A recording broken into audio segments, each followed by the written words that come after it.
Gusto nyo ba ng extra income? Mag-trade na kasama namin. I-on lang ang AI bot para siya na ang gagawa ng lahat para sa iyo. With 90% above win rate, register na for free.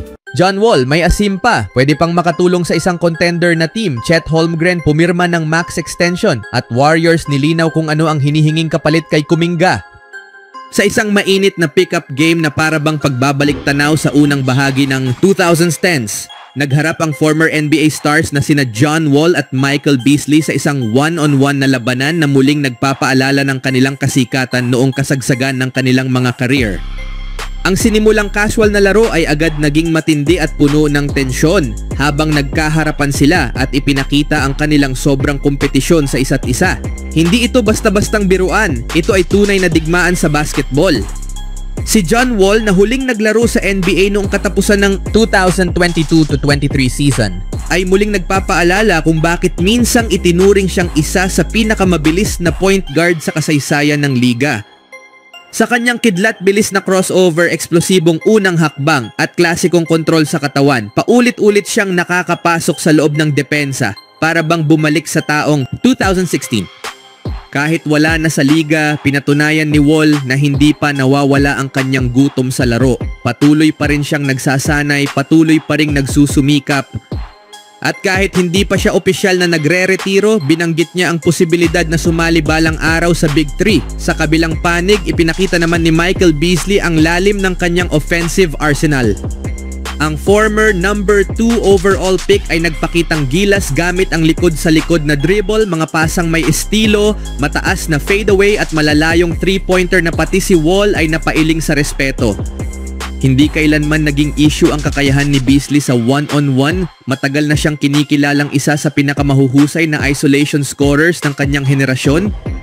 Umaapaw ang trash talk pero walang umurong, palitan ng puntos at salita sa isang intense na showdown na nakabighani sa bawat taong nasa gym. Ang kamakailang pagbabalik ni Beasley sa underground basketball scene ay lalo pang nagpataas ng kanyang alamat. Kamakailan lang ay tinalo niya ang kapwa NBA veteran at kasalukuyang Big 3 standout na si Lance Stephenson sa isang one-on-one duel sa score na may 10 kalamangan. Minsan na ring ipinagmalaki ni Beasley na pinulbos niya si LeBron James sa isang pribadong one-on-one game at kamakailan lang ay hinamon pa si Carmelo Anthony sa kaparehong laban. Sa statistika, ang NBA career ni Michael Beasley ay puno ng hindi natupad na potensyal pero hindi maikakaila ang kanyang talento. Sa 609 na laro, nagtala siya ng average na 12 puntos, 4 na rebounds at 1 assist kada laro habang may shooting percentage na 46% mula sa field. Ang kanyang pinakamagandang season ay noong siya ay nasa Minnesota Timberwolves kung saan nagtala siya ng 19 na puntos at 5 rebounds habang nagsimula sa 73 laro. Si Beasley ay laging may kakayahang gumawa ng puntos. Ang problema niya ay hindi talento kundi consistency at oportunidad. Samantala, ang resume ni John Wall ay nagsasalita na para sa sarili nito. Isang 5 beses na NBA All-Star, naglaro siya ng 613 laro sa NBA at nagtala ng average na 18 na puntos, 9 na assists, 4 na rebounds at 1 steal kada laro.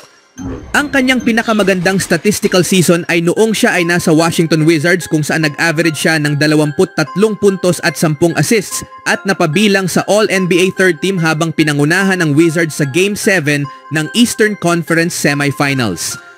Ang panonood kina Wall at Beasley sa kanilang labanan ay muling nagpapaalala sa mga fans kung bakit sila naging electrifying noong kanilang kasagsagan.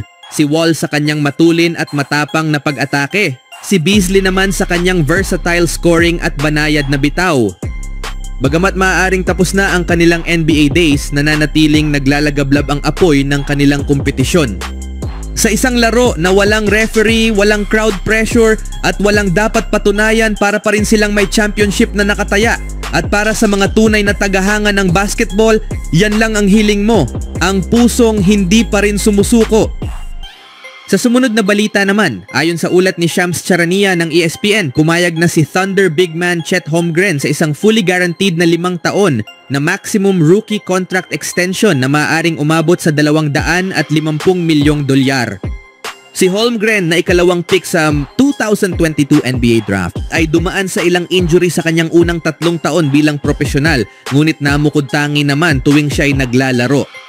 Hindi siya nakapaglaro nung 2022-23 season dahil sa injury sa paa na nakuha niya nung off-season. Bumawi siya sa sumunod na season kung saan nagsimula siya sa lahat ng laro. May average na 16 na puntos, 8 rebounds, 2 assists at 2 blocks kada laro.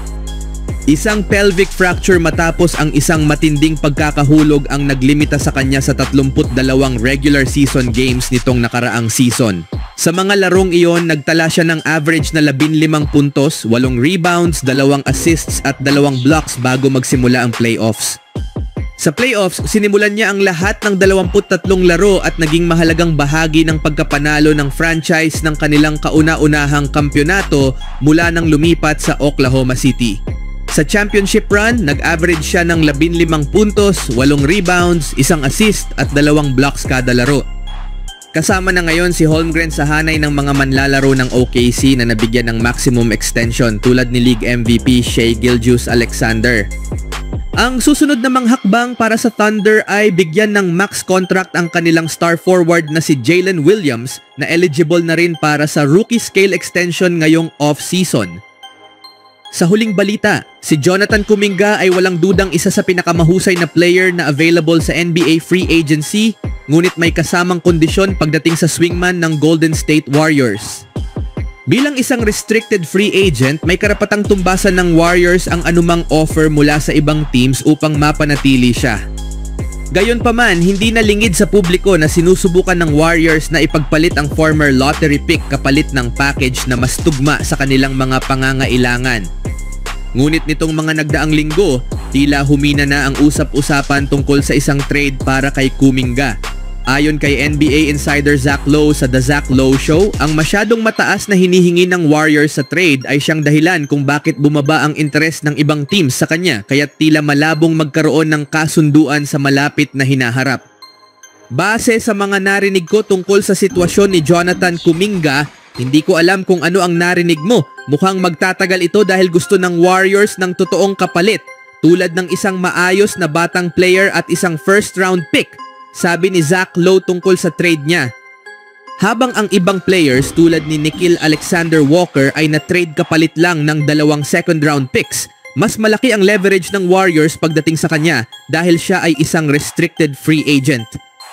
Sa huli, tila isa itong sitwasyon na maaaring tumagal pa ng ilang linggo bago tuluyang maresolba. Malay mo, bumalik pa si JK sa Warriors uniform sa susunod na season. Sa edad na 22 taon, nananatiling mataas ang tsansa na may ibang teams ang maengganyo sa potensyal niya, lalo na't isa siyang former number 7 overall pick na may athleticism at upside na bihira sa liga. Kung may team na maniwalang kaya pa niyang maging star caliber player, maaaring may pumayag sa hinihinging kapalit ng Warriors gaya ng isang batang talent at first round pick. Gayunpaman, ayon kay Zach Lowe, mataas pa rin ang presyo at mukhang malabong agad mangyari ang trade. Posibleng tumagal pa ang prosesong ito bago magkaroon ng malinaw na desisyon.